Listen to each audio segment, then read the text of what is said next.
Le propre d'un ninja, c'est d'être là où on ne l'attend pas. Et effectivement, la Kawasaki ZX-7R Ninja excelle dans un domaine où on ne l'attendait pas.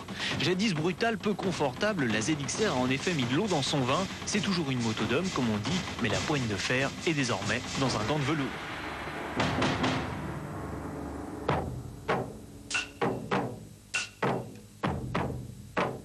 La séduction de la ZX-7R, c'est d'abord sa ligne très aérodynamique, inspirée de la machine championne du monde en 1992.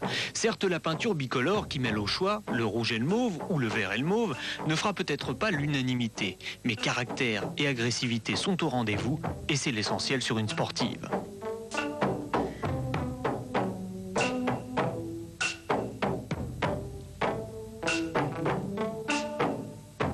Côté freinage, Kawasaki n'a pas non plus lésiné et la Ninja adopte ce qui se fait de mieux et de plus efficace, c'est-à-dire des étriers Tokiko à 6 pistons qui équipent déjà, entre autres, la Suzuki GSX-R 750.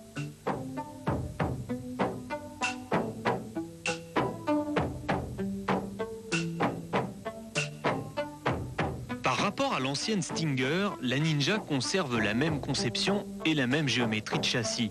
Mais il est plus rigide et surtout les suspensions sont nouvelles et ça change tout. Enfin l'essentiel, le moulin, une mécanique dont le haut moteur a été entièrement revu et qui, vous allez le découvrir, conserve encore une petite longueur d'avance sur toute la concurrence.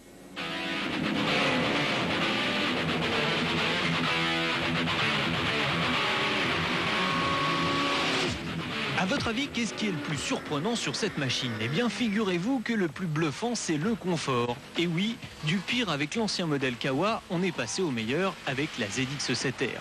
Certes, on n'est pas encore au niveau d'une GT, mais les petits trous de bosselet ne lui font plus peur.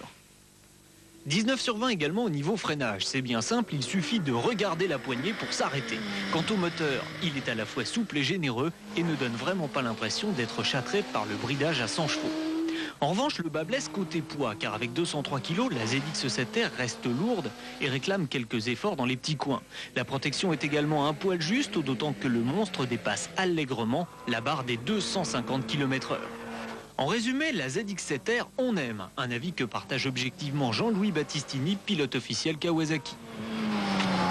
C'est une Kawasaki, c'est une moto, disons, rigide quand même, qui se comporte bien dans les grandes courbes. C'est une moto qu'il faut un petit peu forcer et qui passe très bien. Et cette année, justement, a la particularité d'être très confortable. Ah, moins confortable quand même, le prix, 69 995 francs, soit 7 000 francs de plus que sa concurrente directe, la Suzuki GSX 750R, à méditer.